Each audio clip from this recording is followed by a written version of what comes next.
Sa dili na tungtong tidikal man, actually, dati kasi yun ako. Wala sa tipa, akin dadamag ako ng kanon. Yung babasil yan, sulat na ako. Okay lang ako na. But I cannot understand Lucano. Po? Di ko maintindihan. Ay, sorry po. Kaya nagtanong ako kahapon.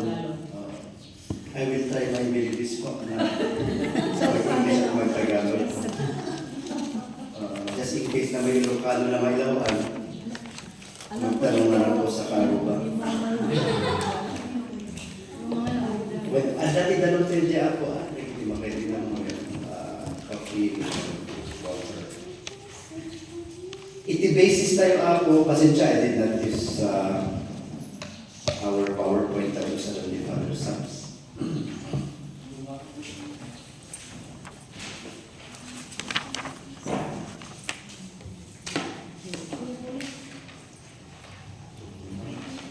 So nakita yung ako di GIRM.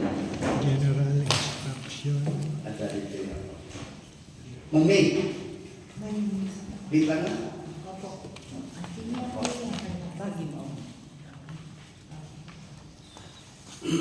Nakita man DJ ka? Wala tayo na lang kung DJ na kaaling. DJ ko wala na. DJ Pati-Pretty Gloria. Walang Gloria. Asan ko din manyaman? E minor. DJ Bontok eh. Pagki-askin mo March. So we are using GIRM for liturgy and liturgical music. Isuti kayo tayo. Ma'am May, pagki-print mo sino tayo mantikapin na kay DJ songs di Rabi. Tapos magpag-print tayo kay Kumplan. So that you will have, each of you will have a copy. DJ Lizzie, may isa. Upat lang. Upat nga, sir. Thank you. Okay, when we say GIRM, this is our guide for the liturgy. So it is general instruction for the Roman Missal. Because what we are using in the Philippines is Roman Missal. We have other liturgies in the Catholic Church. It's not only Roman Missal. At dati that duma ako. Like, when I was in Milan, I thought I entered a wrong church. Kasi the piece was introduced already in the introductory rites. So ako I think we entered a wrong church, sabi ko sa kasama ko na pare. After the Mass, tinanong ko, is it a Catholic church? God, it's a Catholic church. And it's a Basilica of the Catholic Church. Yun pala, they were using Ambrosian rite. So Ambrosian rite is another type of liturgy in the Catholic Church. So when you go abroad, tapos may mga ganyan na liturgy, it's still the liturgy of the Catholic Church. Pero yung ginagamit natin sa Philippines is Roman Missal. Kaya kayo, mga Romans ko kayo. Pero you can see naman ano? Yes. Actually, I indicated dito para mas madali yung mga parts ng Mass natin. It's easier to understand. So since we are on liturgical music, I will not talk more on the parts of the liturgy, but the parts of liturgical music. Kaya kung gusto niyo magsulat po, may space yata tayo dito. And I think you can minimize that, maximize that space for our dalawang function po. Form and function of liturgical music. Dalawa po siya. First is function, pangalawa is form. So liturgical music, yun yung pinaka-topic natin. Number one, liturgical music as function. Ano yung function ng liturgical music? Pangalawa, forms of liturgical music. Okay? Again, susulat kayo ako. Sabi nga, pudpud, no? Okay, when we speak about function of liturgical music, ano yung trabaho ng liturgical music sa misa? Kaya sabi ko kahapon na hindi natin kakantahin yung mga Protestant songs because they do not have any function in the liturgy. Hindi nagawa yan for the liturgy. It was composed for inspiration, for worship, yung praise and worship. It's not intended for the liturgy. So when we speak about the liturgy, we speak about the sacrament. It's not about just dancing and tumbling or splitting. It's about the sacrament, our encounter with the Lord. So if we want to participate, sabi nga ng Vatican II, Sacrosanctum Concilium, sabi niya, the Church as a people should participate. Hindi lang sila spectators. Because before Vatican II, yung Vatican I, pag mag-misa yung pari, it was Latin. Diba? And then the priest faces the altar. Ngayon, sabi niya, there's a need for the congregation to participate because they own the worship. It should not be an alien to them. It should not be just spectators. Kaya yung simbahan, the church is about the ordained ministry and the laity together. And then when we speak about the church, I quote Bishop Glover, sabi niya, hindi lang yung building. You should not be referring to the building when we speak about the church because the church is yung tao. So that is the ecclesia. Kaya ang ganda din yung Reformation sa Vatican II. Basic ecclesial communities, basic church communities.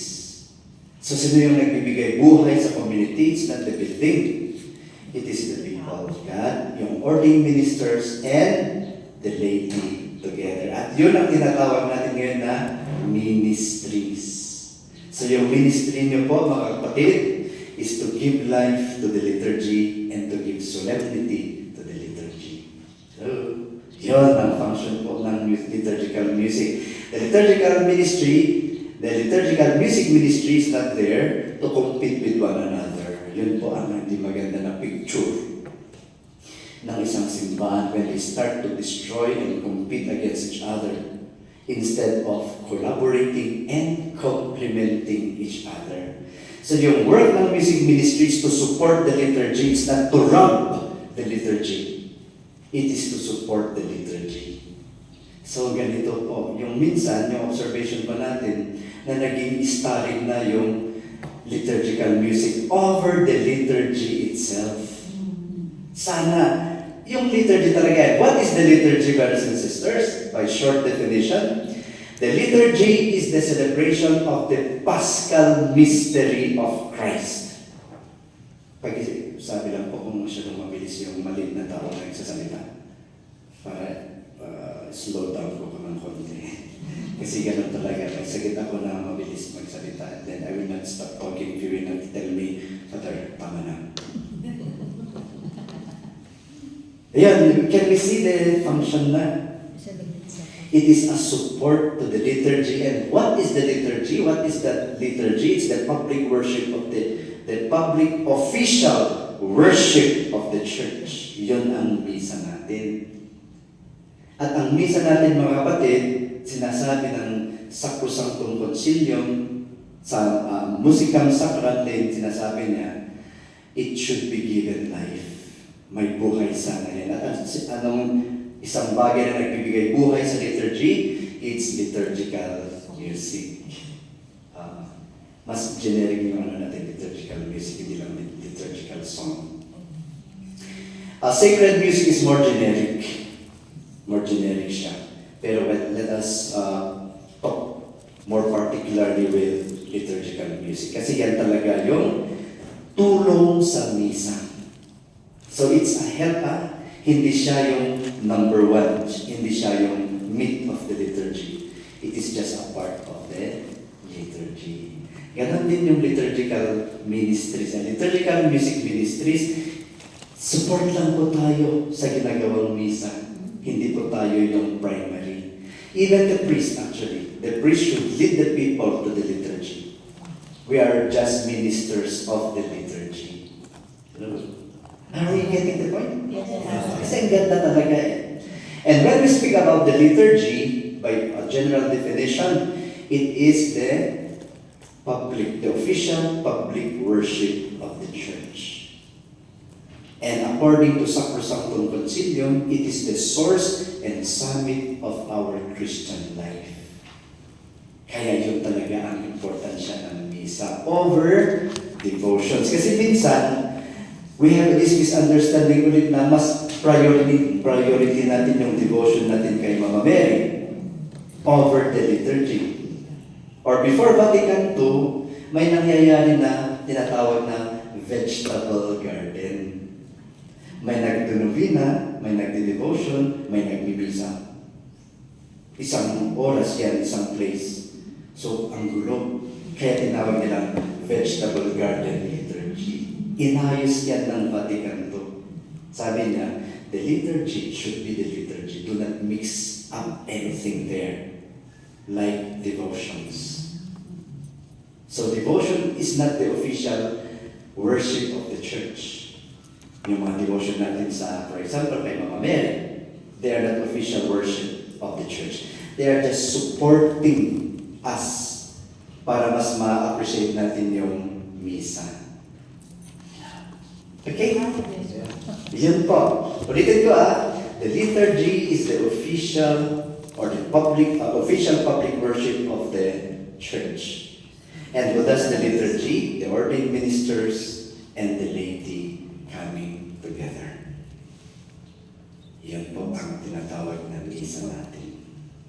So the misa can have a lot of names like Holy Sacrifice, Holy Mass,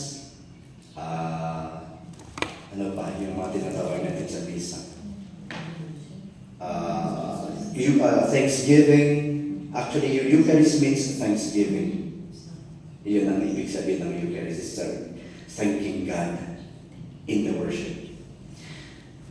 At dalawa po. Ulitin ko the music ministry is not there to compete with the priest or to compete with other ministries. Like, mas importante kami sa misa kasi walang buhay yung misa pag wala yung music ministry. Charot. Tapos magsabi naman yung isa, kami lay ministers, kung walang lay ministers, hindi makadistribute si Father, lalo na may arthritis yan. So it should be complement.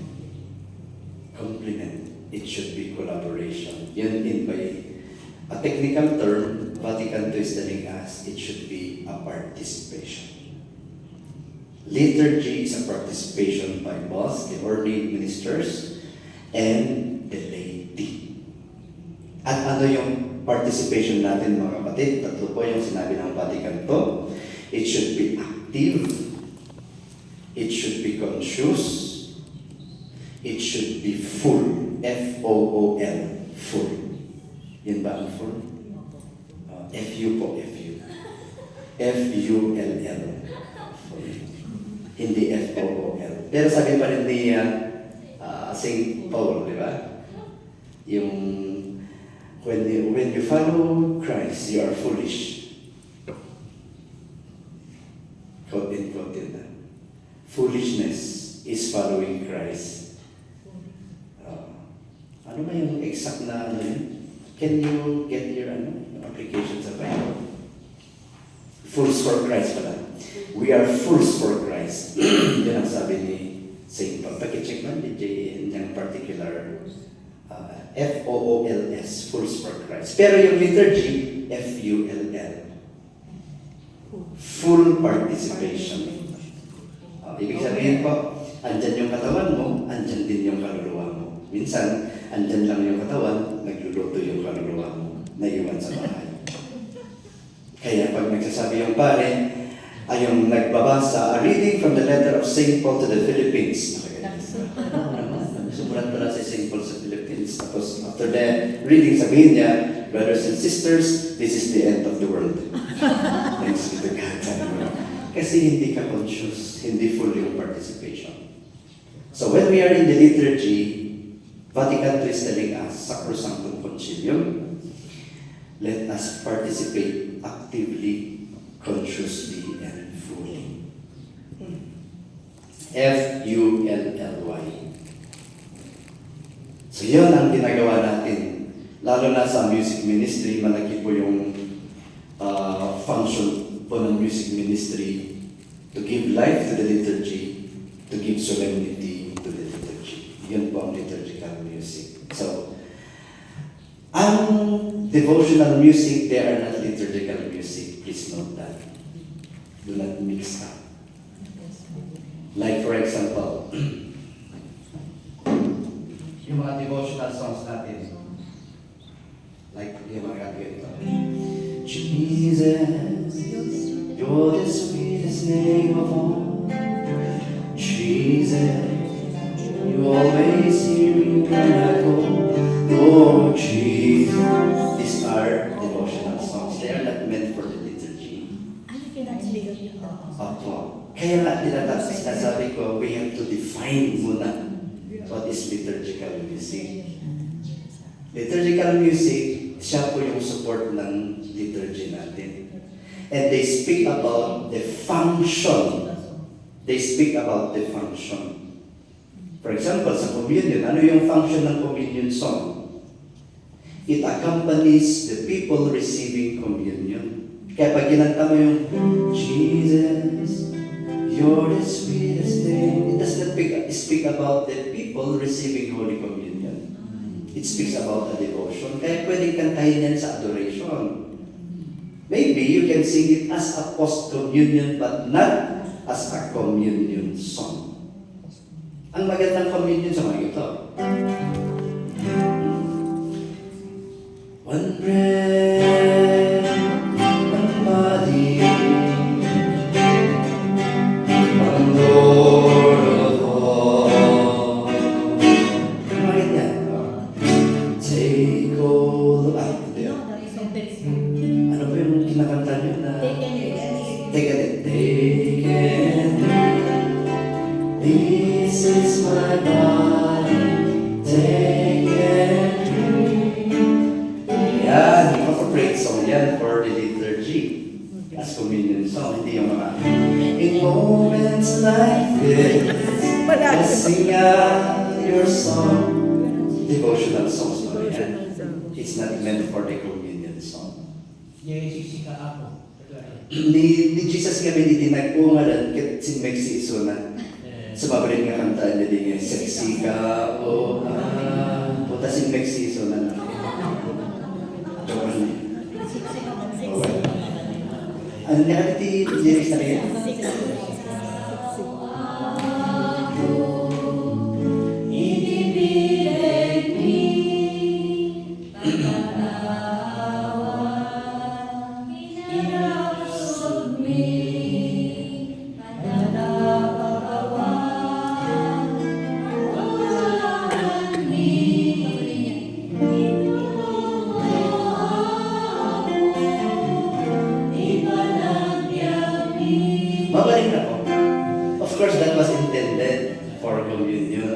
was composed by Father Flor Bautista. It's an old song.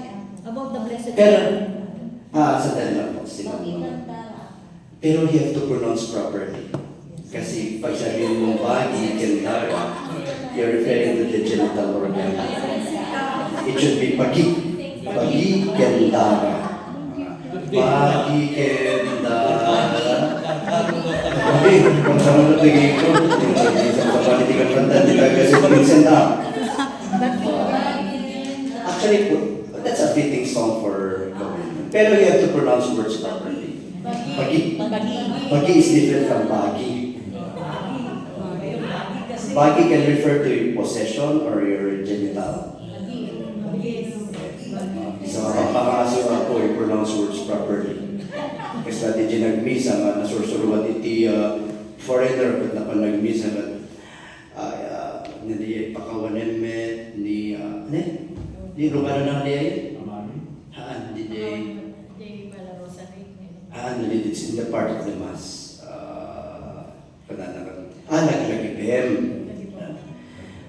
Lag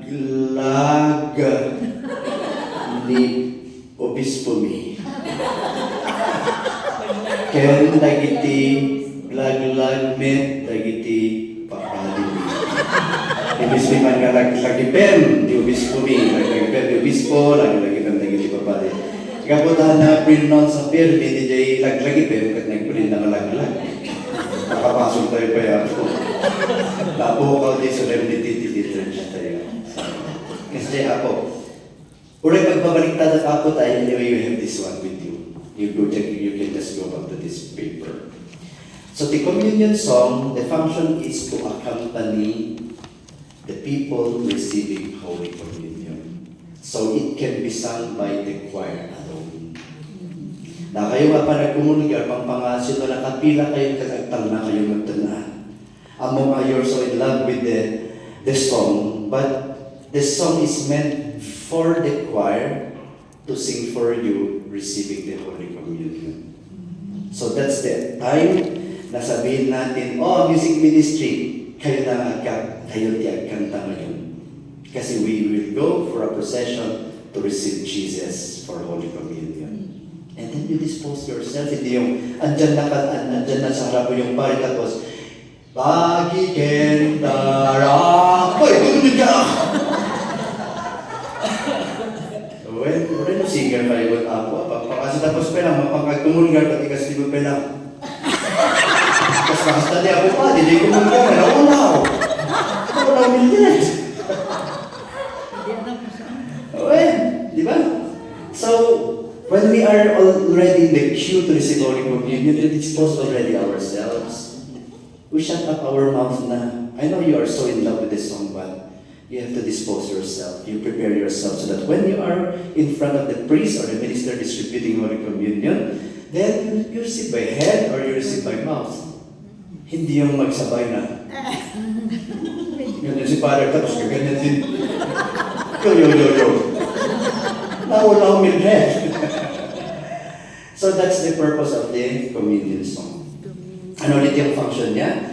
To accompany the people or the congregation receiving Holy Communion. Yun ang function niya. Kaya dapat yung kanta, it should speak about the people queuing down to receive Holy Communion. So it should be an active word yung kinakanta niyo po. People gathering together. Di ba yung one bread, maganda din yun? Ay, pati yung I am divine. I laid my life, I am divine, and you are the branches remaining me as I in you. We shall be one in love. I give my life, my life to thee. I give my life, my body to drink. I give myself a food for you.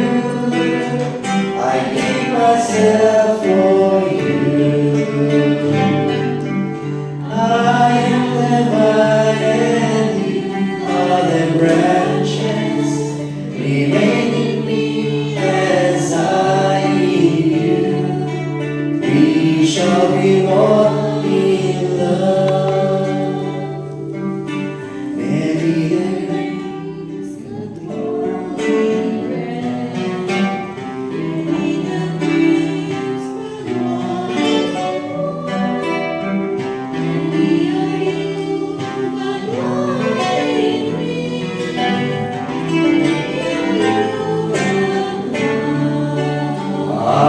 Galing. Nag-enjoy the appropriate song. Ano nga ang Tagalog na kinakanta niyo po? Father, how about Ask the Deer? As the dear, kung may offering po na dear, pwede po yun. Ask the Deer, Father, for. Ask the Deer, Father, for. It should be sung by the music ministry. It should be sung by the music ministry. Kung gusto niyo animated or like may ano siya, may progression or may anong tawag dito? Innovation siya. You can sing the chorus as a music ministry. The cantor can sing the stanzas. Pwedeng gano'n. Pero mayroon pa rin yung music ministry singing together. Yung As the Deer po, I'm not sure kung sino yung nag-compose doon. Oo, kaya kinakanta. Can you just siguro research kung sino yung nag-compose? I'm not very sure yung composer ng As the Deer. Palagi namin kinakanta yun.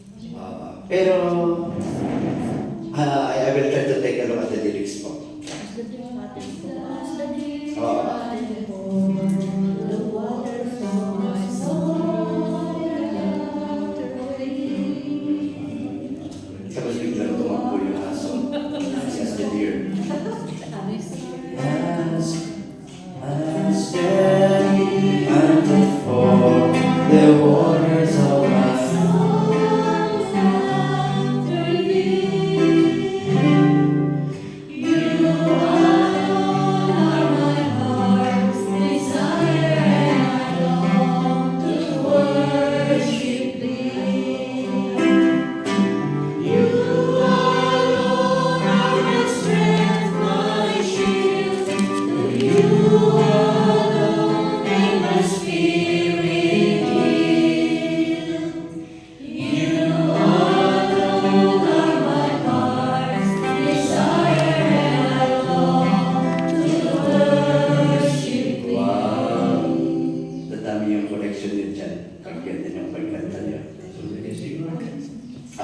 Ulitin ko yung function is to accompany. That should be your principle. That should be your guiding principle.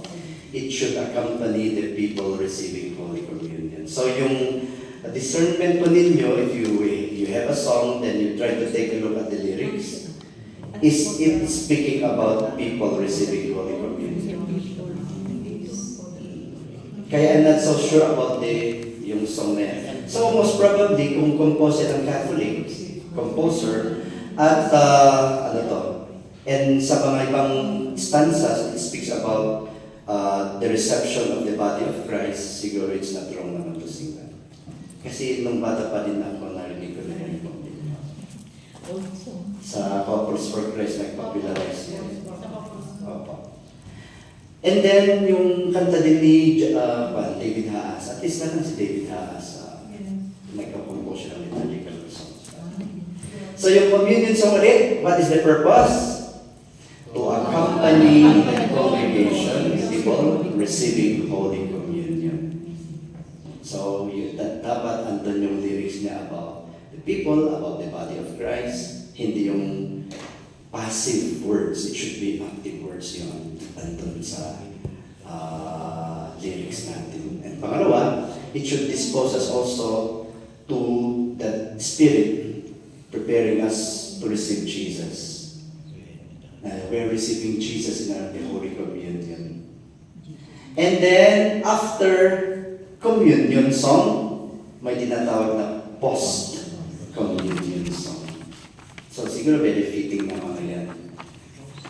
It will not speak about people receiving Holy Communion na, kasi nakaupo na sila eh. They are praying. And then you want to help them sa prayer nila by singing some post-communion songs. Doon papasok na yung mga nasabi nyo kanina. Very appropriate na yun. Pero if you are rushing, like in Baguio, na 1 hour lang talaga yung misa, please be mindful also. Be mindful na hindi nagiging obstacle yung kanta natin sa misa. So sometimes nagiging starring na yung misa, yung music ministry and yung liturgical music over the liturgy itself. So you have to really discern well. Kung natapos na yung communion, or at least may mga ibang nag-communion, konti na lang, kung gusto niyo mag-post-communion song, to help also those people who already receive Holy Communion, doon papasok yung post-communion song ninyo po. Like for example, ay medyo mahaba yung ano eh. I have come to you in the silence. I have called you each time. You will hear my voice. I claim you as my trust.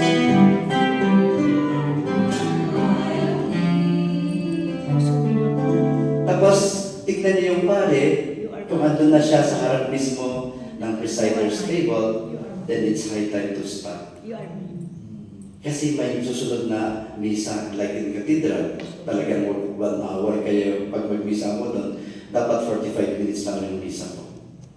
Kasi magagamit yung 5 minutes announcement sa mga bands, tapos naghihintay na yung isang pare to start yung misa na naman. So, let us make use of our common sense sa liturgy. Di ba? Yes. Hindi lang yung intellect, common sense ang gamitin din natin dyan.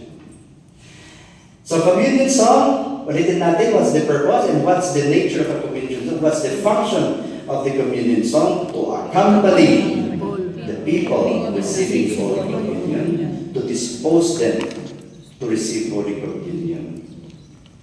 Yan. So, pwedeng hindi na kayo kakanta pag andun na kayo sa line. Behave na, behave. Kahit magaling kang kumanta, behave na. Para pag andun ka na sa harap ng mismong pare, sabi ng pare, the body of Christ, tapos absent-minded ka, sabihin mo, ikaw na lang, Father. Pag sinabi, the body of Christ, sabi ni Father, tapos ang gwapo-gwapo ni Father, tapos sabi naman, ikaw na lang, Father. Joke nila. Hindi napapansin ko rin yung pag nagbibigay ako ng punyon eh, malapit na yung pag kumakanta pa rin. Oo, tama. Kumakanta. Dapat hindi. Hindi na. You don't stop singing na. Kasi that's not your part. Yes. That's the part of the music ministry. Opo. Pag andun ka na sa sa line mo to receive Holy Communion, be disposed na talaga. Prepare ka na talaga. So ulitin ko the communion song belongs to the music ministry. So just in case kayo yung music ministry, tapos sabihin nyo, di wala nang magkukumunyon kasi tayo yung music ministry. Please use your common sense. Sabihin mo sa kalahati, kayo muna mag-receive ng communion, maiwan kami muna dito. Pagbalik nyo, kayo naman ang kakanta, kami naman ang mag-receive ng communion. Para huwag sabihin na, pag walang kakanta, walang mag-communion. Even without singing, you can receive Holy Communion. Amen? Amen. So do not think of music ministry that you are the hero in the liturgy. It is Jesus really being celebrated in the liturgy and celebrating the liturgy. So we support po tayo ng music ministry. Opo. As that year Penocad Praise and Worship King song by Martin James Storm, a native of Seattle. He is an evangelist. So it was not made for the liturgy. The song was not composed for the liturgy. So, clear tayo dyan. It's a Protestant song. So, wag nating i-combine yung mga charismatic songs natin sa liturgy. Thank you very much for that information. So, Father, Nasa awal kasi. lahat ng songs for the liturgy, yung mga songs dapat na kinakanta natin, ay mga songs na kinompose for the Catholic. liturgy. Yeah. That's why it's liturgical music. It's liturgical music. Music that supports the liturgy. So, na-compose talaga yan. Yung question natin, what is the function? Di ba? Ano ba yung function ng liturgical music to support the liturgy? Yung song na yun po kasi nasa Opo, kaya nga yung ginagawa namin ngayon na liturgical musicians, we are trying to examine yung mga songbooks natin. So do not refer to the songbook. Okay. Refer to the GIRM po. Di ba? Andito siya. Ay, hindi pala yan lang yung dito. So, hindi lahat ang nasa awang pa. Hindi po lahat. Kaya we are trying to correct them already. Dito, punta tayo sa number 84, Holy Communion. Can we read together? Can we read together? While the priest is receiving the sacrament, the communion chant is begun. Its purpose being to express the spiritual union of the communicants by means of the unity of their voices, to show gladness of heart, and to bring out more clearly the communitarian character of the procession to receive the Eucharist. The singing is prolonged for as long as the sacrament is being administered to the faithful. However, if there is to be a hymn after communion, the communion chant should be ended in a timely manner. Number 86, GIRM. Iyan po, dito po. Hindi ko na linagay yung GIRM. Given na po siya na ilagay lang yung hugot, yung number number 86. Nakita niyo pa ninyo yung number 86? Yes, po. Ayan. So we are not inventing stories here. And then, pangalawang dot. Being a processional hymn, the communion chant accompanies the people receiving the Holy Communion. Pangatlong chant, Protestant songs have nothing to do with the liturgy because the songs were not composed for the liturgy. Beautiful they may be. Diba? Pang-apat, utmost care must be given in the selection of songs to avoid possible confusion of Catholic liturgy with praise and worship services of the Protestants. Our celebration is a celebration of the liturgy. Klaro ako. So that should purify our minds. Last yung panglimang dot. After the Holy Communion, the post-communion is sung. Number 88 of GIRM. Can we read together? When the distribution of communion is over, if appropriate, the priest and the faithful pray quietly for some time. If desired, a psalm or other canticle of praise or hymn may also be sung by the whole congregation. Okay, claro? Yes, po. Second to the last dot. The music ministries are part of the congregation. They are not just there to sing, but participate. So ano yung tatlong participation natin? Active, full, and conscious. Last dot. The music ministry, the music ministry must receive the Holy Communion. Half of the group goes first to receive, while the rest remain, and they have their turn to receive when the first group are settled in their place. Claro? Mother, ang ginagawa namin, nagpo-communion kami lahat. Wala nang kakanta. Hindi, bago kami tapos. Bago kang Malapit ba kayo sa kay Mother? Tapos may tapos doon kami kakanta. may pumupuno kayo. Yan na ang sabi ni, if I quote Bishop Clever, use your common sense na po. Pero yung communion song, it accompanies the people receiving Holy Communion. So, andito yun. Pinaka-first na yan. So kakanta namin. Number 86, ulit yun. While the priest is receiving the sacrament,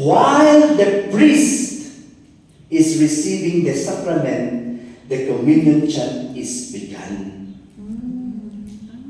Ikaw nagko-communion na si Father, kanta na kayo. Ay, ganun pa. Mga music din.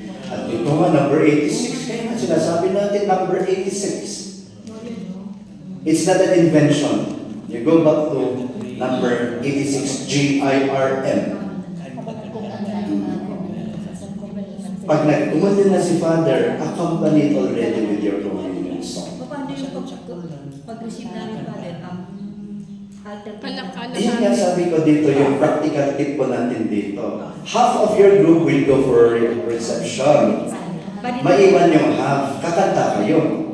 And then pagbalik nyo, yung half pupunta din mag-receive ng communion. Unless you are not ready for the Holy Communion, do not go for communion. Pero I do not believe naman na hindi kayo ready lahat na mag-communion. Every week kayo magko-confess. Di ba? So it should not be a reason na I'm not ready, I am in a state of mortal sin. Kung in state of mortal sin and then you really feel guilty, do not go for communion. Pero may tayo dito, may encouragement. Kasi minsan, yung mga group ninyo, hindi siya nag-communion. Siguro may kasalanan mortal sin yan. Para man hindi to avoid that, you can still you can queue up and then just do your hand like this. Pag andyan ka na kay Father, mag-X ka. So, ibig sabihin, I will not receive communion, please just pray over me. So, the priest can do that like that, or the priest can lay his hand on you, and then you can exit. At least naman sa group ninyo, walang mortal sin doon kasi nakikita kay Father. Kasi minsan yung pagkamarites natin, we are so observant sa mga kasama natin sa group. Hindi nagkumanan kasi nag-away silang mag-asawa. Maraming nasabi na bad words kay asawa niya, kaya hindi siya nagkumanan ngayon. So instead na you're there to prepare to receive Jesus and you're creating a scandal already. Hello people! Use your common sense.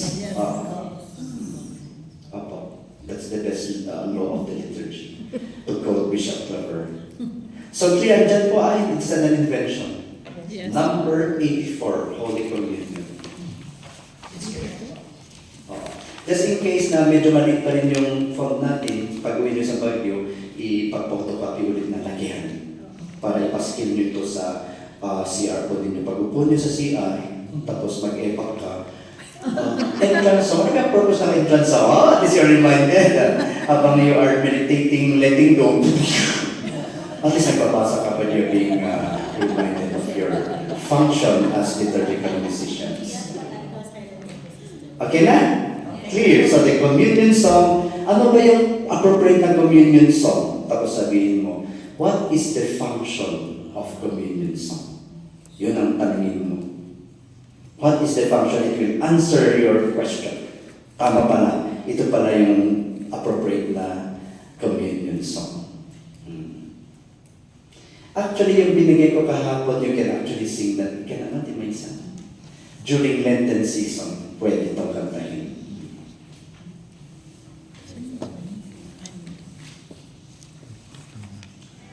So dito sa communion song natin, yan, Matthew 4:4. These are appropriate songs for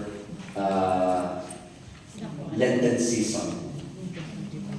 Matthew chapter 4 verse 4. Nakita din niyo ba? Hello mga katropa ng SVP, St. Vincent de Paul Parish, SVP. Fair, okay. Stick na naman nila. Makilala niyo talaga yung parish, ano yung patron of St. Paulina. Matthew 4:4. Actually, this is also an appropriate song for communion. This is derived from the Bible itself, from the Gospel of Matthew chapter 4 verse 4. Can we try this?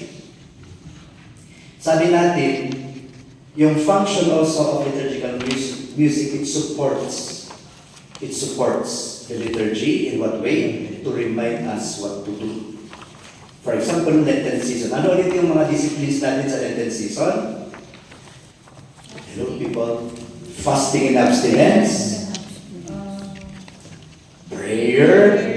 And almsgiving. Hello, St.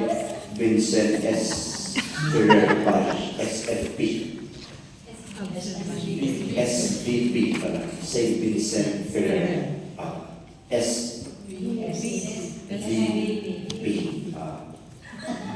Hello. Matthew 4:4. Ito po yung sabi ni Jesus when he was tempted in the desert.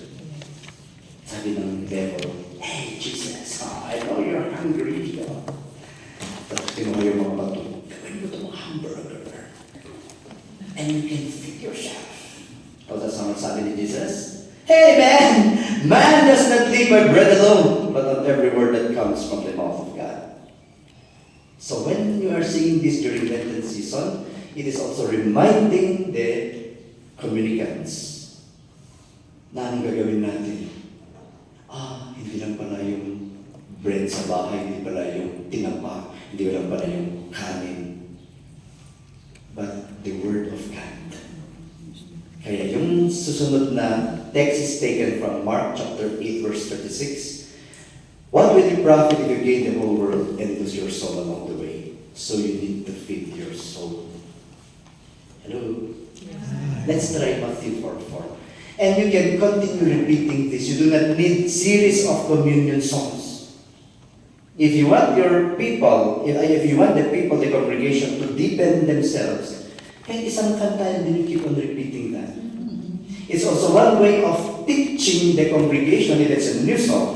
Then let them repeat and repeat the song. Kung andun na sila sa upuan nila. Yun po. That's one practical way.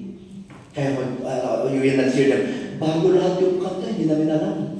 At least naman, in that particular kanta, isang kanta lang you keep on repeating it until they are familiarized with the song. Sa susunod na kanta nyo ulit sa communion, at least, alam na nila yung kanta. Amen? Amen. Mga practical po yung ganyan. No? Ganito mo siya. Man does not live by bread alone, but on every word that comes from the mouth of God. Man does not live by bread alone, but on every word that comes from the mouth of God. Listen to the Lord, fast and abstain from sin. Go out and reach out to the poor. What will you profit if you gain the whole world and lose your soul along the way? So listen to the Lord in prayer. Man does not live by bread alone, but on every word that comes from the mouth of God. Man does not live by bread alone, but on every word that comes from the mouth of God. Listen to the Lord, fast and abstain from sin. Go out and reach out to the poor. What will you profit if you gain the whole world and lose your soul along the way? So listen to the Lord in prayer. Chorus. Man does not live by bread alone, but on every word that comes from the mouth of God. Man does not live by bread alone, but on every word that comes from the mouth of God. Man does not live by bread alone, but on every word that comes from the mouth of God. Yeah, very simple. And you do not make yourself stressed. Ano ba yung susunod na stance? Ano ba yung kahit walang tinitignan na lyrics nandiyan na yan, na-memorize na yan. Kasi very easy. It's taken from the Bible itself. And it's really meant for communion. So nakikita na yung function. The function is very clear. Number 86. Number 86. Ulitin natin. Its purpose being to express the spiritual union of the communicants by means of the unity of their voices. Pangalawa, to show gladness of heart. Pangatlo, to bring out more clearly the communitarian character of the procession to receive the Eucharist. So, accompanies yung mga communicants receiving Holy Communion. Kung andun na kayo sa pila, kahit music ministry, kayo, please dispose yourself na. And then let us remind also yung mga ibang tao na kung andun na sila sa line nila and they are now facing the minister giving them distributing the Holy Communion to shut up. Go there and dispose. Hindi yung, si Kao, ito na ka sa harap ni Father. Ganyan naman Father, gusto na sa inyo. Uy, nasa communion ka na. Ano yung parang feel natin yung kanta, di ba? Feel na, tapos nakalimutan mo na lang mag-receive pa ka, na-receive ka pala ng communion mo. Okay, any question? Andito number 86. What is the function of liturgical music? It accompanies the rite. It accompanies the rite. Yes, Pastor. Yung tanong ko kanina, what is the function of communion song? It accompanies the people receiving Holy Communion. And very clear po dito, it's first big to express the spiritual union of the communicants. Pangalawa, by means of unity of their voices, to show gladness of heart and to bring out more clearly the communitarian character of the procession.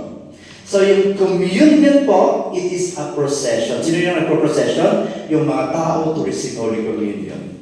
Kaya ang communion song, it is considered as processional song.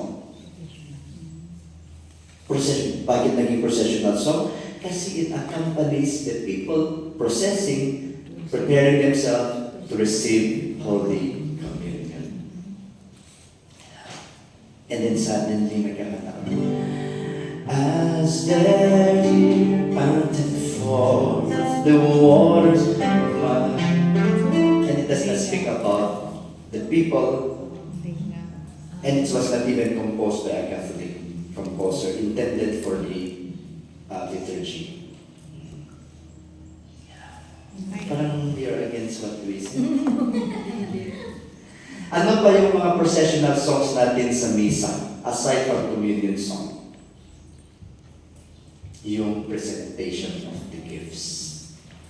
Actually, strictly speaking, it should be called song for the presentation of the gift, or pwede nung sabihin presentation song.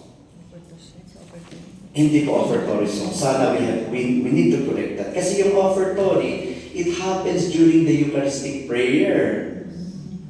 At ano yung ino-offer ng misa? It is Jesus being offered, hindi po yung yung tithe, hindi po yung ito-offer ninyo na yung mga fruits and vegetables.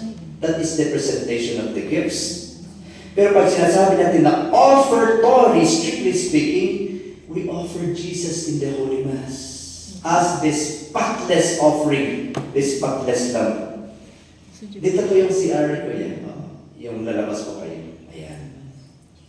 Nalawag ako? Amen.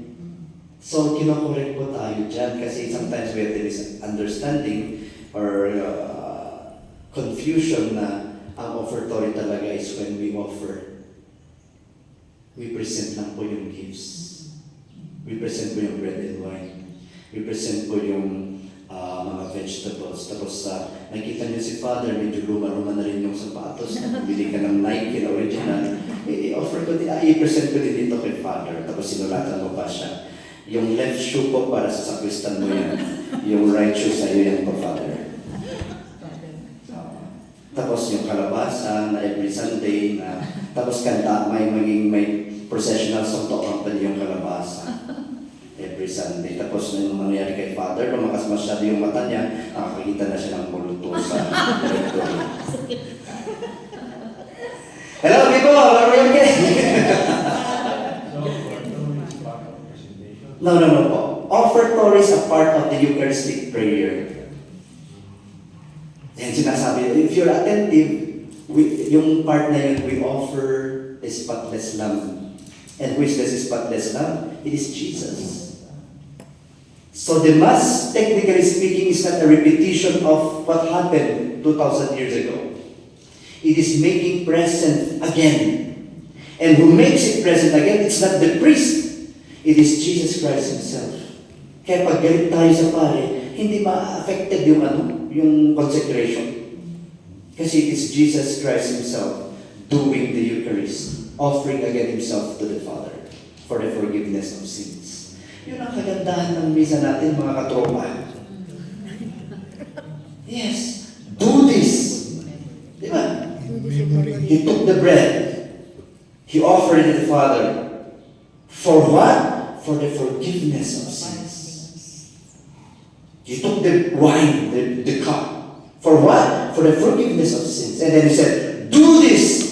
Gawin nito. That was the institution of priesthood. Kaya, the prayer service is not the Holy Mass. Because there is no consecration in the prayer service.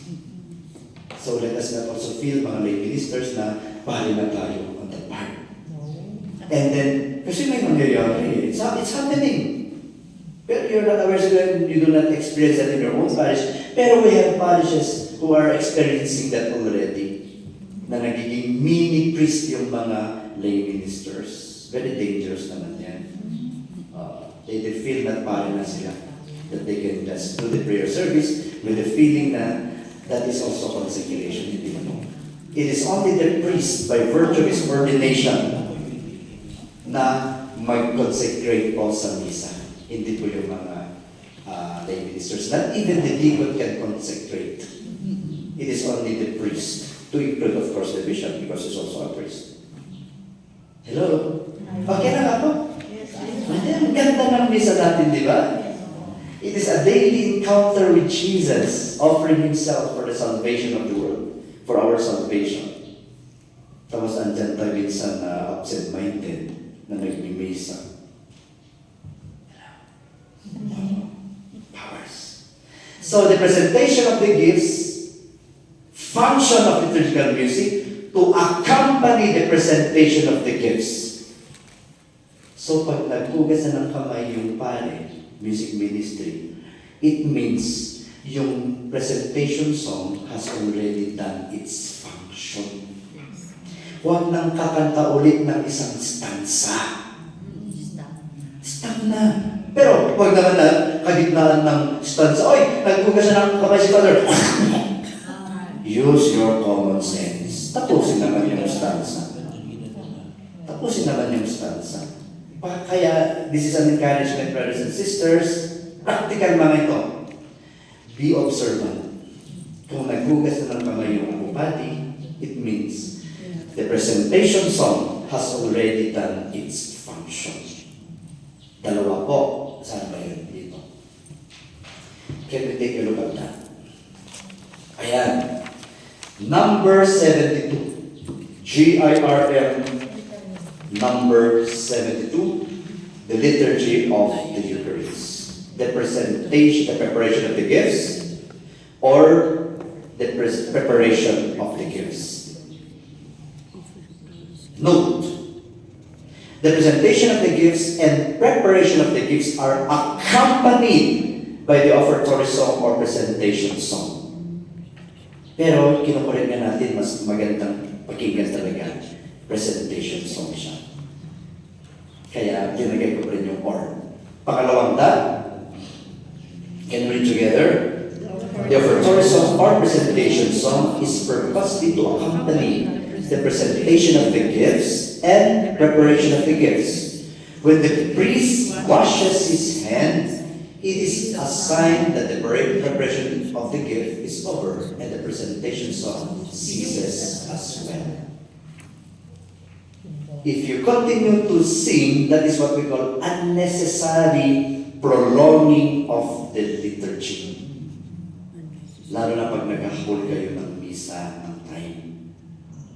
So be very observant po. Kahit na nag-practice kayo ng 1 year, kasi sabi ko nga kanina, yung music ministry and liturgical music is just a support to the liturgy. Hindi po siya yung primary. Kaya kahit magaling tayong mag-keyboard, mag-piano, mag-gitara, mga kapatid, that's not the time to showcase our talent. Kasi yung point doon is the text of the liturgy talaga. Hindi ko yung instrumento. By the way, to inform to you, The only official instrument in liturgical music or sacred music is the pipe organ. Pipe organ lang talaga official. Oh my God. May wala tayo doon. Wala tayo. Sinasabi ko lang po yung official. Official pa rin. We thank Vatican II for the adaptations. May tinatawag, you can read this later on, yung mga adaptations natin dito. Gitara lang. May mga adaptations dito sa liturgy. Ibig sabihin, we can make use of other instruments to accompany our songs. Kasi can you just imagine, ako mag-hike ako ng 2 hours papunta ng Bulwang going up. Tapos the official instrument of the liturgy is pipe organ. Ano mo Common dadalhin? sense naman yan. Ano mo Sabihin dadalhin? ko ba mga sakristan, sige, buhatin natin yung pipe organ at dalhin natin sa Bulwang. So instead that liturgy is giving us life, it is killing the people.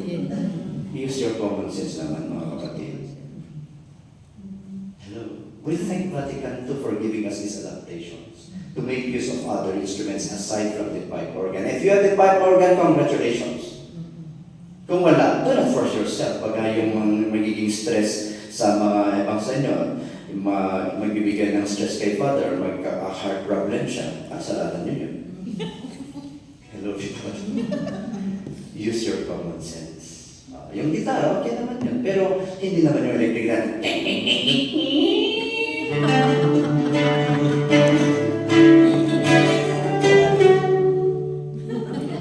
ganun-ganun, wala naman. That's not the time.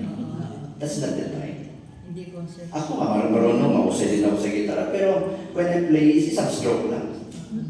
And then it should accompany yung you showcase already your expertise sa paggitara o sa mga keyboard. Diba? Hello? Parang hindi kayo masaya. Masaya pa tayo.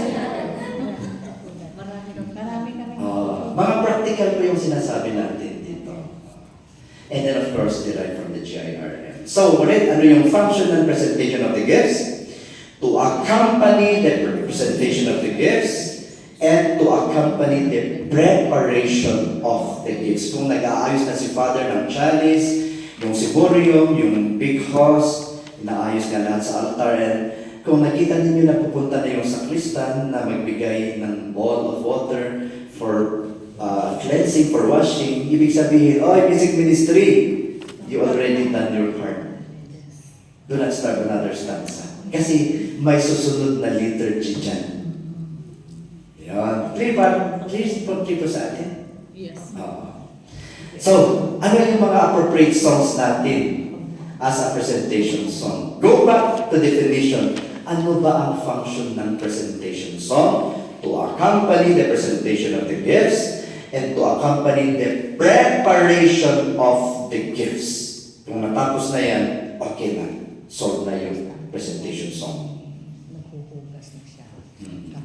Sa ano yung mga kinakanta natin? Puso ko, pinihan mo sa tamis ng pagsuyo. Hindi na tremolo pa, di ba? Tapos nag-shake pa. That's not an appropriate song for presentation of the gifts. Pati yung hindi kita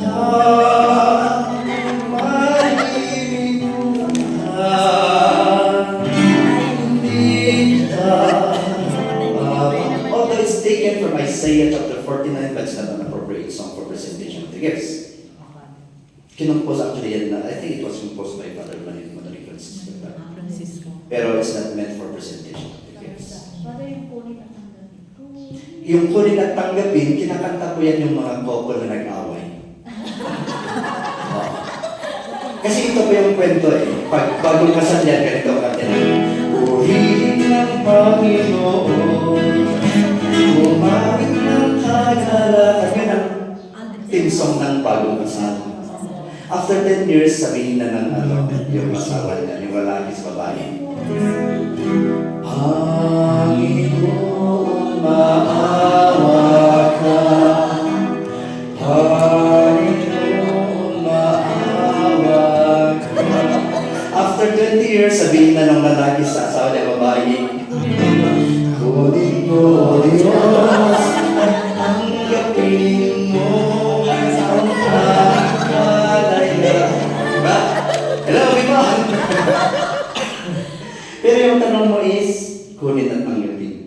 yung lyrics niya? Unang alay. Unang Ruming at panglabi, ang alay ay tuloy. Ano yung function ulit ng liturgical music?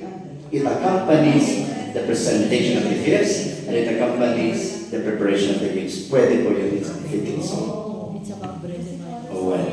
Alay, alay. Yung hindi pwede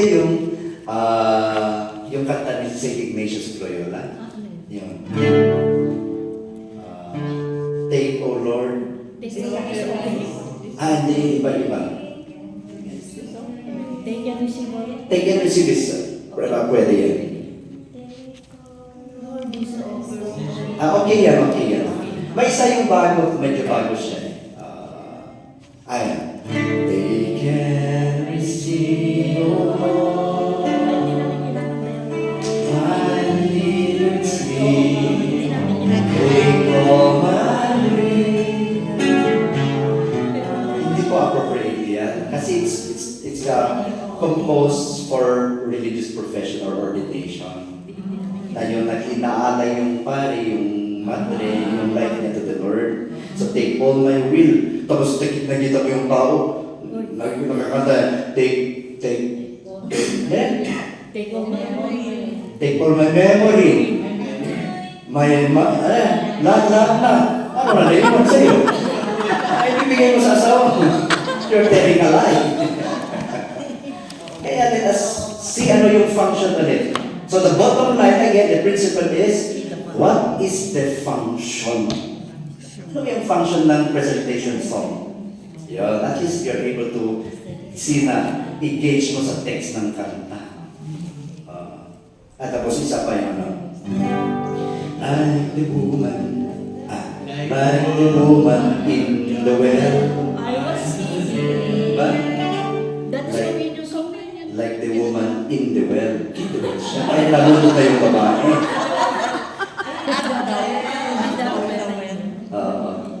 So pwede yan sa communion but not as a presentation. Kasi derived din yan sa Bible. And it speaks about the thirst for Jesus. Diba? You can sing that as a communion song. Pero like the woman in the well, at the well. Narinig ko namin minsan. Like, feel na ba? Like the woman in the well. Nalunod na yung babae. Sa well. Hello people! Yan, so, maano yung mga processional songs natin? We started it from this, actually from the last one, communion song, tapos presentation song.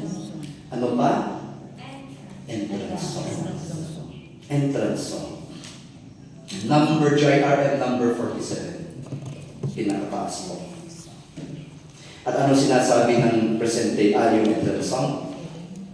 Can we read together?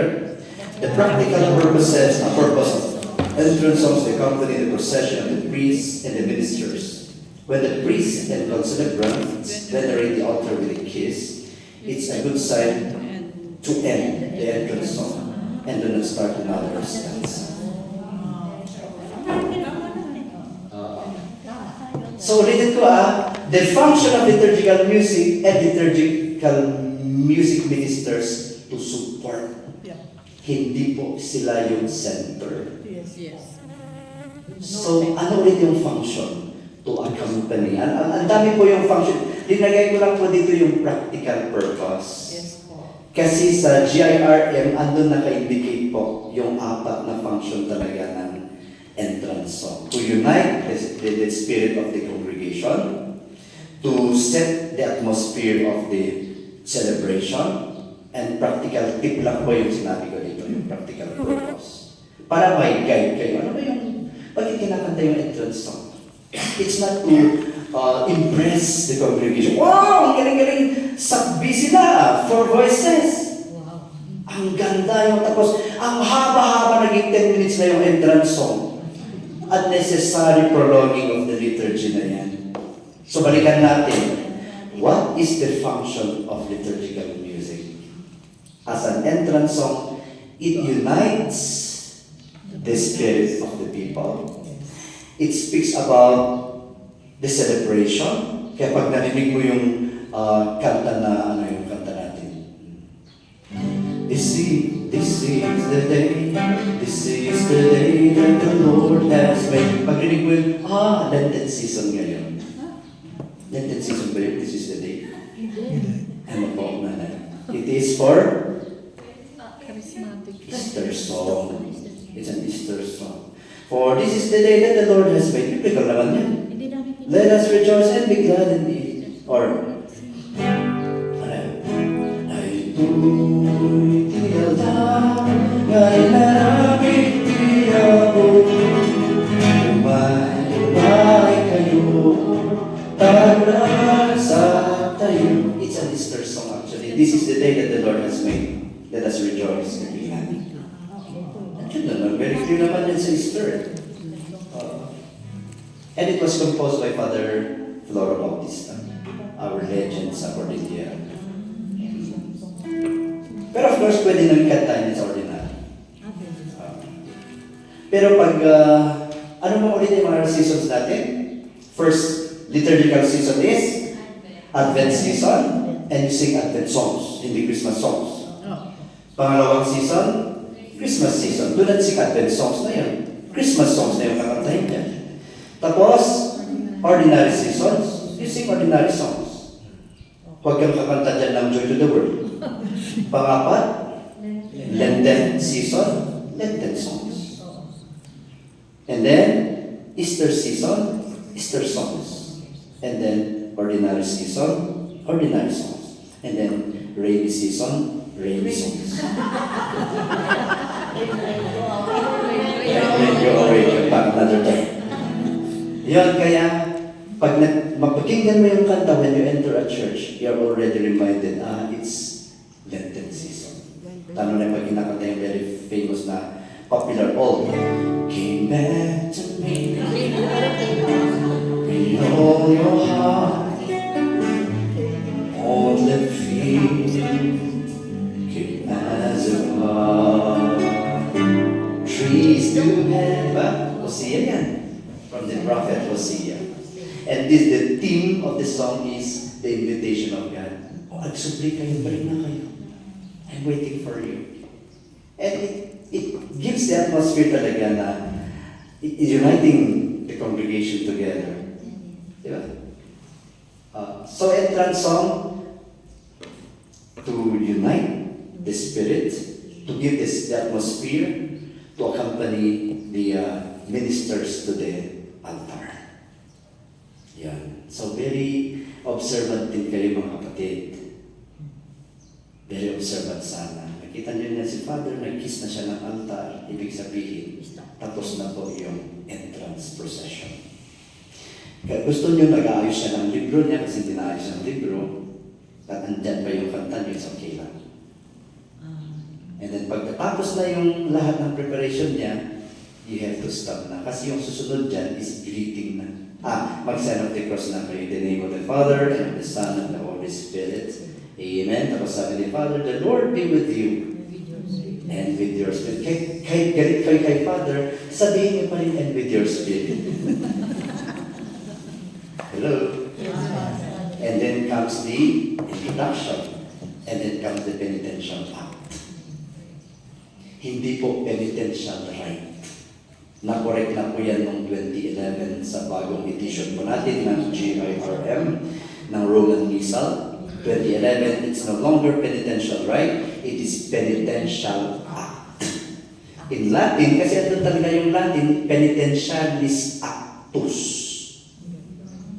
Yun ang Latin yan. Kayong mga hilig sa mga plants, hindi po cactus. Actus. Penitential act. Ayan. Hello? So clear? Clear po? Yes po. Tapos naman yung season natin, pag Easter naman, bigyan nyo naman ng buhay yung entrance song. Hindi naman yung Lenten song lang yung kinakanta. It should be an entrance song that speaks about the season. Yung Enter Rejoice and Come In na kinakanta po natin is actually for Easter season. Hindi, kantayin natin yung all. Enter rejoice and come in. Open your hearts to the Lord. Today will be a joyful day. Enter, rejoice and come in. Sing hallelujah. Sing hallelujah. Today will be a joyful day. Sing hallelujah. Diba? Why do we sing Easter song? Because of the presence of the word. Hallelujah. Okay? So ito yung enter rejoice natin. Psalm 27 verse 4. We sang this last night. Natulog kayo, sigurado you forgot all about it. Psalm chapter 27 verse 4. Ito po mas malaki yung text po niya. Ngayon yung form niya. It's bigger na siya po. Nakita? Opo. Can we read together again? Enter, rejoice, and come in, that I may dwell in the house of the Lord all the days of my life. Enter, rejoice, and come in. Surely goodness and mercy shall follow me all the days of my life, and I shall dwell in the house of the Lord forever. Preach. I was glad when they said to me, let us go to the house of the Lord. And chorus, enter, rejoice, and come in, that I may dwell in the house of the Lord all the days of my life. Enter, rejoice, and come in. Actually, na-prove po ito ni Bishop Bendigo when he was still the chairperson of liturgical commission sa CBCP. So I'm very confident to share it to you. Idagdag po ninyo sa list of entrance song po ninyo. Mother, pwede katayin ito kahit na ordinary. Sa ano po talaga, it's really intended for Lenten season. Pero pwede ba? Sa ordinary, pwede. Pwede natin katayin. Kasi maganda siya eh. Maganda din. Opo, and it's taken from the Bible itself. Actually, this is the antiphon sa fourth Sunday of Lent, yung tinatawag natin na Letare Sunday. Okay. Can we sing it again together?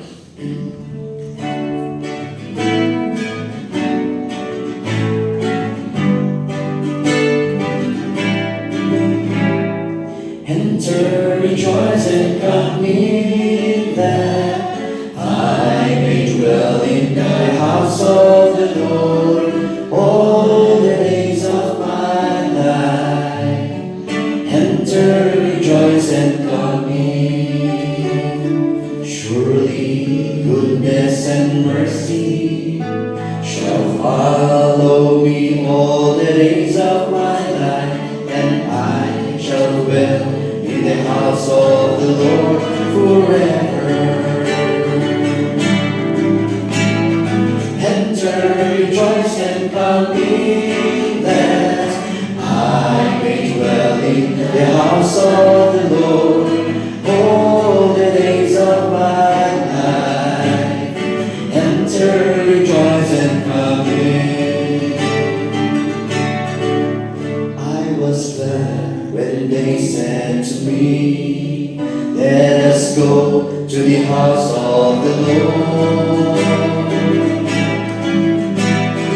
Enter, rejoice, and come in, that I may dwell in the house of the Lord all the days of my life. Enter, rejoice, and come in. Enter, rejoice, and come in. Enter, rejoice, and come in. That is short, di ba? Very short talaga. Kung meron pang procession, you can repeat this stanza. Ano ulit yung guide natin na the entrance song, it's roll already. If the priest kisses the altar. Yan po. I gave another seminar like this before, tapos tinanong ko sa mga senior citizens na kababaihan. If given the chance to represent yourself in the sanctuary. Ano ka sa sanctuary? Kayo po, ano po? Just in case. Sanctuary po yung the Saan? altar. Altar po kayo. Oh, You the represent presence yourself. of Jesus in the bread and wine. Tabernacle. Ang dami po ba yung nasabi niya, nanay? Kasi pag sabihin natin yung sanctuary, ito po yung sanctuary. Hindi po yung mesa. The mesa is the altar. So when we speak of a sanctuary, andun yung altar, andun yung lectern, andun yung tabernacle. Yun po ang sanctuary. Andun yung presider's chair, andun yung presider's table. Yun ang tinatawag na sanctuary. Yung buong nasa harap. That's the sanctuary. Pero if you want to have a particular part sa sanctuary, yun, doon na yung altar, doon na yung lectern, or yung ambo, doon na yung tabernacle. Tapos tinanong yung pare, saan ka dyan? Yung isang matanda, sabi niya, sorry po sa term, yung isang senior pala sabi niya, I want to be the tabernacle. Tinanong, bakit tabernacle? Kasi doon po nilalagay yung mga blessed sacrament. Wow naman, very knowledgeable sa pinaka.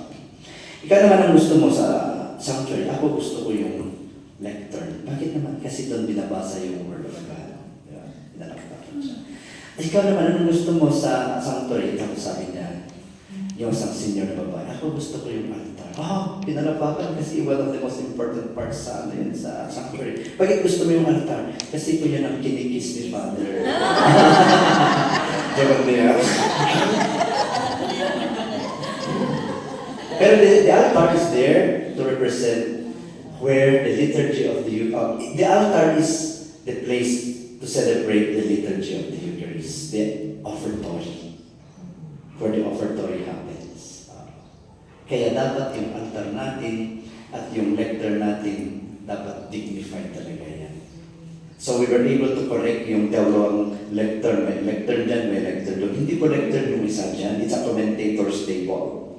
So do not mix up with the commentator's table with the lectern. The lectern is where the lector goes to read the Word of God from the lectionary. So tatlo yun. Lector, lectern, lector, lectionary. Hello.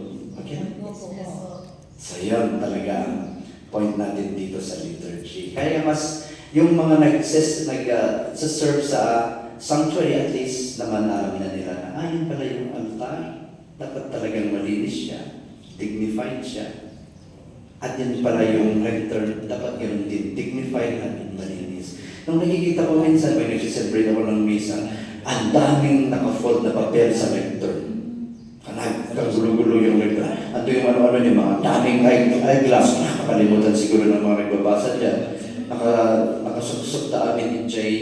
lectern, nagulo-gulo, nagulo-gulo pa, and then there are crumpled papers inside the lectern. So it's our work din, mga ministers, to keep it clean yung lectern natin. Yung lectern natin at ang altar natin. And one encouragement po, hindi po ito yung position encouragement. Mas maganda talaga na pag naglalagay tayo ng mga flowers sa harap ng altar, mas maganda talaga yung natural. Hindi sana yung plastic. Marami ng plastic sa mundo, mga kapatid. Pag nagdagdagan pa ng plastic sa altar, pa naman talaga. Yun ang encouragement ko as one of those who really love liturgy, and nasa art din ako kasi kahit nasa mga kasal dito sa Bonto, kung ano yung mga parish na pinupuntahan ko, I feel encouraged na to sacrifice a bit for natural arts, hindi pa yung plastic sana. Kasi yun ang ginagamit niya. Oo nga. Then I tell them, yung mga nagde-decorate, yung mga organizer, wedding organizer, sabi ko, please naman, kahit sa altar lang, kahit naman yung natural lang bigay natin. Okay, ang nag-ano yung San Jose, di ba? Naging viral na ginamit nila yung vegetables. Hindi pwede pa. Pwede. Natural. Tapos nung natapos na din yung mga, ano tawag ito, yung mga best men, best... Kinuha. Kinuha rin. Ganyan na. Joke lang. Pwede rin na ilulay. Pero encouragement talaga. Let us not put plastic na sa Santo Nico. Encouragement yun na tayo mga But there nagsiserve about sa your church. private altar, cannot be? Ako pa rin, I still go for natural. Kaya when I was in Bao, my first mission, yung every Sunday, yung plastic na flower, every Sunday, kinukuha, nilalagay sa likod, tag yung offer na naman. Every Sunday. Sabi ko, before I will remove that plastic, nagtanim na ako ng mga halaman sa back ng rectory. So I planted yung mga turium, yung mga ano-ano dyan. At least naman, sabi ko na, alisin na yung plastic na yan. Pwede na tayong kukuha sa tinaniman ko na garden pa natin. Di ba? At least natural na yung tinalagay natin. Baka sabihin, hindi ba na nakikita na plastic yun eh? Di ba? Yung mga justification natin. Pero, ano pa rin yan? It will make sense pa rin yan na kung natural talaga yung it speaks about our values siguro din na mas dignified talaga yung natural na yung offer natin or represent natin as sa presentation of the gifts, the flowers natin na natural talaga. Okay? So tatlo na yung processional songs na na-discuss natin. And finally, yung final song. Strictly speaking, legally speaking, the final song has nothing to do with the liturgy. Kaya pag sabi ng pare, ite missa est, it means go! The mass is ended. Talaga, alis na kayo. Huwag nyo mag-stay pa dyan sa simbahan. O kung gusto nyo magdasal pa, kasi kulang yung adoration mo or yung devotion mo, you can stay there. Pero, very creative ang mga Pinoy, gumawas pa rin sila ng final song. Father Edison can do in the final song. Pero hindi naman yung hindi naman ito.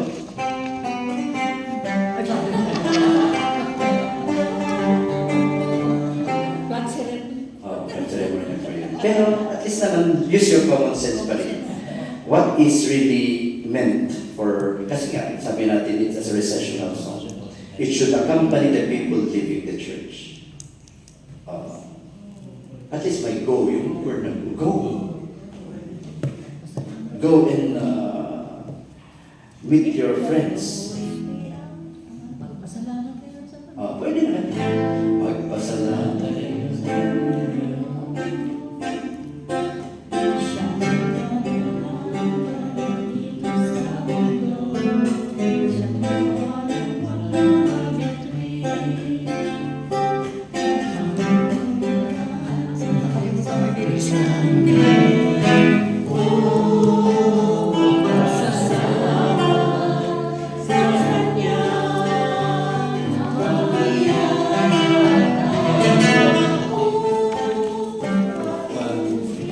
Yeah, but then of course very fitting. About his time, Father Edison. Hindi po. Ay, Hindi na po. Huwag nang kantayin yan sa ano. Kaya sabi ko kanina nga yung mga kanta for devotion. And then as much as possible, huwag po yung mga Protestant songs. Kahit na kinakanta yan sa CFC, kinakanta sa mga praise and worship, please naman, it's a liturgical celebration for ang Catholic Church. So as much as possible, Catholic song pa rin. Send me Lord, send me Lord. Yung mga Jubilee songs po natin. We have a lot of Jubilee songs, especially this year, 2025, is a Jubilee of Hope. Marami po tayong mga Jubilee songs. Yung paligatan yung kinumpos din ni Rivera. The time, the time.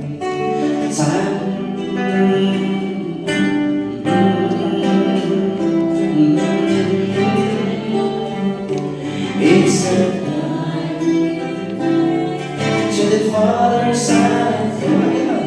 All the ends of the earth, pwede rin, Father. Ano ba? All the ends of the earth, all your creatures. Pwede po. Basta hindi the end of the world na. Ay, Kasi matatakot naman yung mga alis dyan. Yung pumunta rin St. Vincent, end of the world na yung sinasabi nila. Hindi tayo pupunta ba?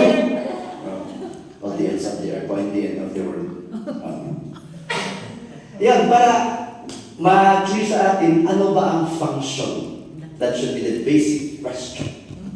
What is the function of the processional songs? Entrance song, presentation song, communion song, final song. At least kung clear ka na, yung function, alam mo na yung mga kanta dyan. So we do not need to enumerate them today.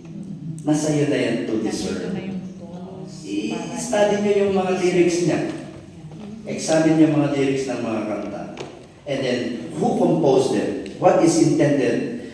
What is the intention of the song? So, pati yung mga funeral songs, mga kapatid, wag naman yung mga porket natanging funeral song. And sings my soul, my Savior gone to thee.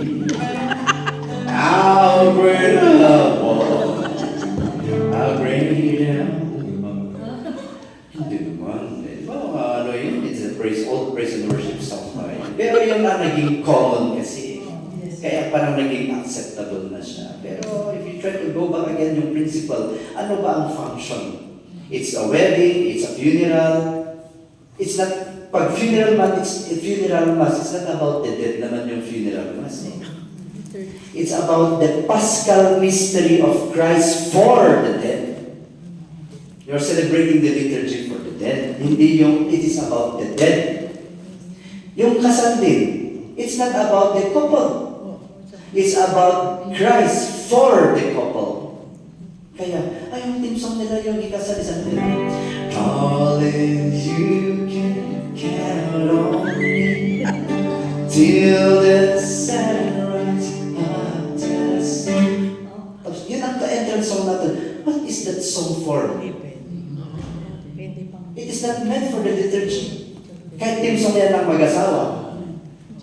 Diba? So sing songs that are really intended for the liturgy. Yeah? It's a wedding, it's a sacrament of marriage, the wedding mass. Glory and praise to our God, who alone gives light to our death. Many are the blessings he bears to those who trust in his name. We, daughters and sons, it makes sense. Compared to yung yung isang pag-tigsang ng babae nito, yung wise men say only fools rush. It has nothing to do with the liturgy. One moment of time. It has nothing to do with the liturgy. Balikan ulit ang liturgy. What is the liturgy? It is the public official worship of the church. And what do we celebrate in the liturgy? We celebrate the life, the passion, the death, and the resurrection of Jesus. Of Jesus. It's not about the couple. It's not about the dead. It's about Jesus. So, dapat clear yun. Kasi naman ni... Okay lang? Oh, okay lang. Baka ibaga ng timerian tayo. Ano yung oras tayo na po? Baka... 10 o'clock na. Ay, 10 o'clock po. Ay, sus. Isang tuyo mo na yung dismiss ka dito ng po. Sorry na. 1 hour and 34:75. Okay. So, function, natakal na po natin yung function of the liturgy. Tatlo po siya. First, the first function of the liturgical music is music which is right in itself. R-I-T-E. Okay lang i-extend natin naman? O wait, agawin kayo ng pagyo, nanigyan kayo ng pagyo. Ang kayo man ngayon sa 20 mo, hindi kayo magtatagin kayo. Music which is right in itself. R-I-T-E. Hindi yung R-I-G-H-T. R-I-T-E. Music which is right in itself. Pangalawa, music that accompanies the rite. Music that accompanies the rite. Pangatlo, music which is optional. Tatlo po yun. Yun ang tatlong function ng liturgical music pa natin. I'm quoting from the book of Kathleen Harmon. just in case you know her, kasi ako hindi ko rin siya kilala personally, but I've been reading her books. And of course, based also from the GIRM, nakikita po natin yung function natin yung liturgical music. Ulitin ko number 1, function is right in itself. Pangalawa, accompanies the right. Pangatlo, music which is optional. So ito na yung question ko ninyo kagabi. Ano dapat ang kantahin? So we have also to be aware, ano ang celebration? Is it a solemnity? Is it a feast day? Is it an ordinary day? Or ferial? Technically speaking, ferial day. F-E-R-I-A-L. Ferial. It means ordinary season, ordinary celebration. Kung solemnity, ibig sabihin, all songs must be sung from entrance down to final song. Lahat po kakantahin yan sa solemnity. Like for example, sa March, ano yung solemnity natin na it falls on Lenten season?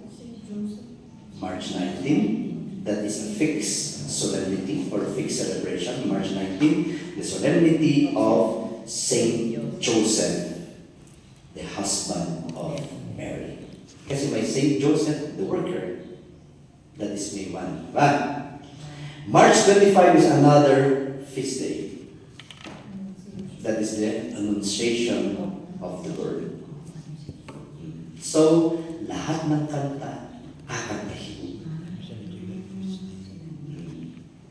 Also, it's Sundays outside Lent. Sundays outside Lent, lahat ng kanta, kakantahin. Because it is Sunday.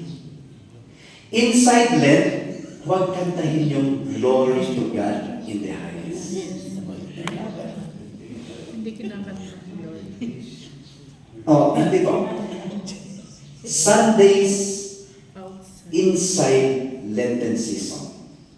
Sundays and weekdays inside Lenten season, wala pong glory to God in the highest. Kaya nagiging optional siya. And then second is, do not sing Hallelujah as a gospel acclamation. Ano yung kakantahin natin as a gospel acclamation sa Lent? Glory and praise in replacement to Hallelujah. O, parang ganito. Glory and praise to you, O Christ. Glory and praise to you, O Christ. And then read the gospel verse of the day.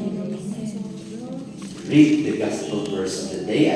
And then read. Glory and praise to you, O Christ. Glory and praise to you, O Christ. Kasi every day we have a gospel verse of the day.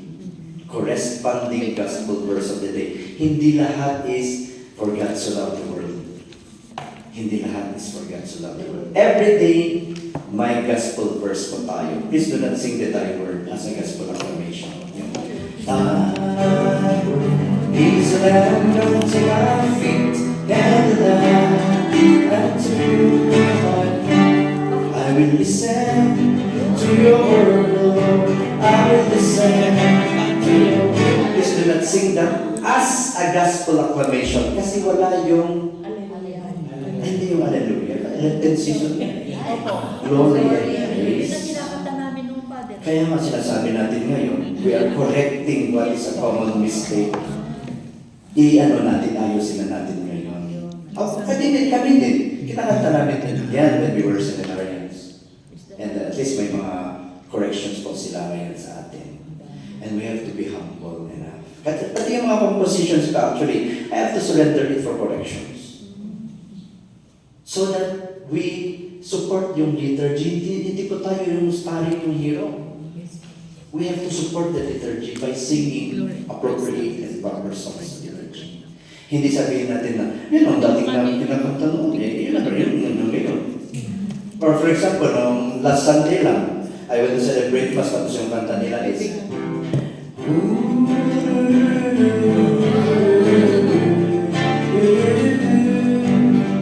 Holy Lord is your name from the heavens. Wala na po yan sa liturgy. Alisin na po yan sa liturgy. Na-renovate na po yung ano natin sa holy. At dito po siya. The official text of the holy is, saan na siya ngayon? Or, Under my tradition. ayan, sanctus there. Number 79B. Pero hindi ko nalagay dito yung text, ano. Hindi ko nalagay pa. I'm sorry, hindi ko nalagay dito yung official text natin. Holy, holy, holy Lord God of hosts, di ba? God of our heaven and earth, full of glory, Hosanna in the highest. Blessed is who comes in the name of the Lord, Hosanna in the highest. Yun lang po ang text. Huwag lang magdagdag. Yun ang given text natin. That's the official text of the Sanctus Holy. So we do not need to remove or add anymore. And huwag ulitin. Kung ano lang nalagay, yun na. Huwag nang ulitin-ulit yung mga lines ng mga holy natin. Kung ano nang nalagay na holy, na text, na official, do not repeat it anymore. Unnecessary yan. It's very unnecessary. Ulitin ko the purpose of liturgical music is to support the liturgy.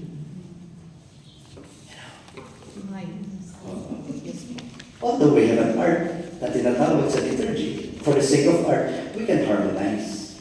Pero hindi ibig sabihin, we alter yung text na nabigay sa liturgical text natin official. Like for example, ano yung pagbansa kawin natin? Payang magiliw, persansi, tapos bilang pinalitan. O, naging unofficial na siya. Kasi pinalitan mo yung teksto. It's just like our liturgical text dito. So sana we should be mindful of that. Pero naman mga kapatid, if you try to correct yung mga hindi po tama na kanta, let's do it naman in a very Christian way. Yes po. Hindi ko yung, ito yung natutunan namin sa takam. Dapat alisin ako. Hindi naman tama yan, di ba? It's bit charitable naman. Let's do it in a very nice way. Ayun, sabi ni St. Paul, captatio benevolentiae. Encourage them first. Ano ba yung nanay? Kahit anong pasukan mo ng kwarto dyan, may sinapurad yan mga yan. Opo, pwede. Yung susunod na kwarto po kay Bishop yan, baka magkasalubong kayo ni Bishop. Opo, ayan. So, klaro, let us be clear with that. First, natanungin natin, what is the function, what is the form? Nasabi ko na yung form, di ba? Yung first form of the liturgical music is acclamations. Acclamation song. Ito yung mga acclamation song natin. Gospel acclamation, holy, memorial acclamation, great amen. So according to function, dapat kantahin yung mga acclamations sa misa. Hindi sana recited. Kahit ordinary day, kahit filial day, kantahin yan. Sing it. Pero mga kapatid, it should be short. It is as good as reciting it, pero kinanta yan. Kaya sabi ko, huwag nang ulitin-ulit yung kanta na acclamation. Diba? Hello? Yes. Like for example, the mystery of faith. When we eat this bread and drink this cup, we proclaim your death, O Lord, until you come again. Tama na. Huwag nang ulitin-ulit. Huwag balik-balikan ng mga phrases. Kasi hahaba yan. Yung pare na, naghahabol siya ng oras, 30 minutes yung bigay sa kanya, tapos ulit-ulit mo pa. Talagang ma-high blood yan. Sabi niya, huwag nang kantahin, recite na lang. Di ba yung nangyayari? Hello, di ba? Kaya yan yung itatawag na may practical tips tayo sa pagkanta.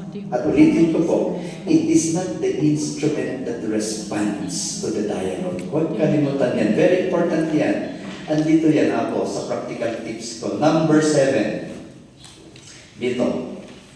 We have 10 practical, sa practical tips. Number 7. Can we read together? Emphasize the dialogue part of the liturgy. To mean, prolonged musical introduction must be avoided. When the invitation of acclamation is said, there must be an immediate response. Otherwise, it becomes unnecessary prolonging of the liturgy.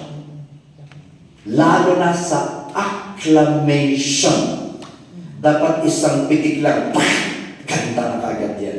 Kasi yung dialogue dyan, hindi yung instrument ang nagdadialogue sa pare. Tayo. For example, the priest says, "The Lord be with you." Yung instrument ba yan? Kaganyan ba? Hindi naman. Kung sabi ng yung presider, "The Lord be with you," anong sagot niyo? Hindi yung instrument ang sasagot dyan. Pag sinabi ng pare, "The mystery of faith," anong sagot niyo? "We proclaim your death." Hindi yung instrumento ang sasagot. Kaya, the dialogue must not be disrupted by the instrument, especially sa acclamations. Isang strike lang yan, pasok na kagad yung kanta. And it makes sense to practice before the Mass. Para matono na yung utak nyo sa kanta. Hindi yung, sabi ni Father, "Through Him with you forever and ever, Amen, Amen, Amen, Amen." And all together, patay na yung dialogue. Pag sinabi na "through Him forever and ever," pasok na kaagad yung response ng tao. It's not the instrument. Hindi yung kahaba-habang instrument or yung nag-harmonize ka pa dyan. Yun ang dinidiscourage natin sa liturgical music, na dapat emphasize talaga yung dialogue ng misa. Sometimes we give too much emphasis sa mga instruments natin. I'm also an instrumentalist, but I have to sacrifice that during the liturgy. Hello? Parang nasaktan kayo? Hindi po. Hindi po. Hindi po. Pero yun ang dapat na gagawin natin. Okay? So, just to conclude po, you can go along with this. Very clear naman yung nasabi natin kanina. And then we can just read together yung from practical tips natin from number 1. Number 1, as music ministry, sacrifice quality time for regular practice. Lumen Gentium says it, taking part in the Eucharistic sacrifice, which is the font and apex of the whole Christian life, they offer the divine victim to God and offer themselves along with Him. Number 2, then it is but doing justice to sing the Holy Mass. Sing the Holy Mass, do not sing during the Holy Mass. Number 3, as a music ministry, respect the entire part of the Holy Mass and not solely during the sung parts. Number 4, receive Holy Communion. Do not think that without the music ministry, the Holy Communion will not happen. Use common sense.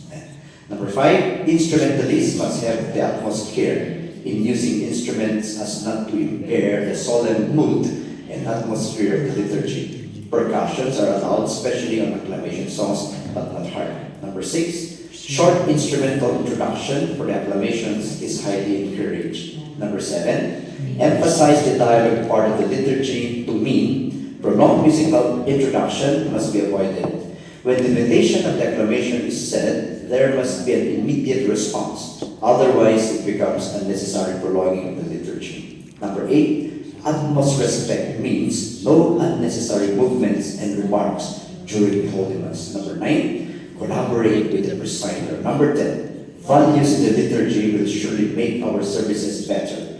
We do not compete in the liturgy. We do not quarrel about the liturgy. We complement and we collaborate. Yan po. Ito po yung FB account po, just in case you want to make friends with me. Ang dami po akong articles na pinopost dyan. And my email address, just in case, andito po din yung email address ko. And the last part, Sacrosanctum Concilium, or CCC 1324, can read together. The liturgy is source and summit of Christian life. Amen. And finally, can we sing together our song? Hindi po liturgical to, but it makes sense. Growing Old Gracefully, our final song, to culminate our talking together this morning.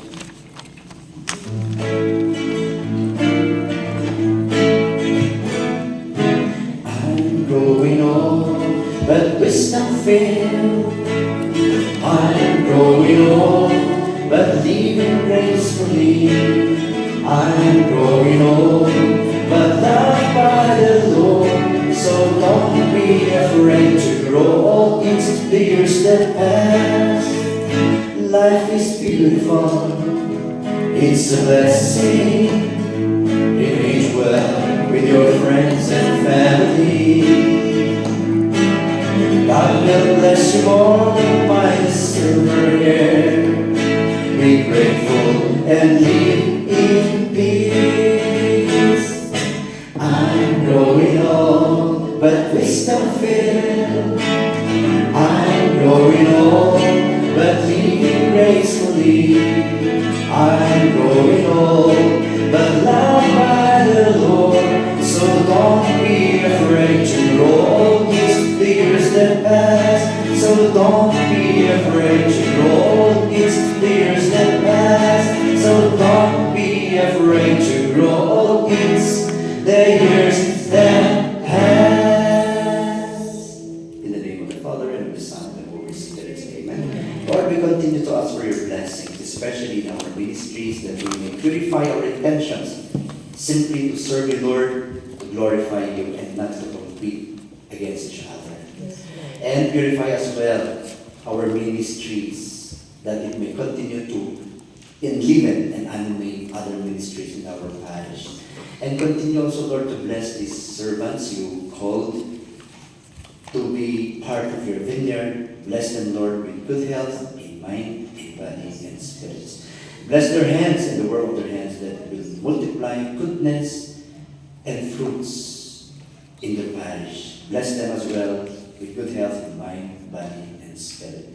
Bless the parish priest, Father Moon, and bless all those who are supporting the parish. This we ask through Christ our Lord. Amen. See you.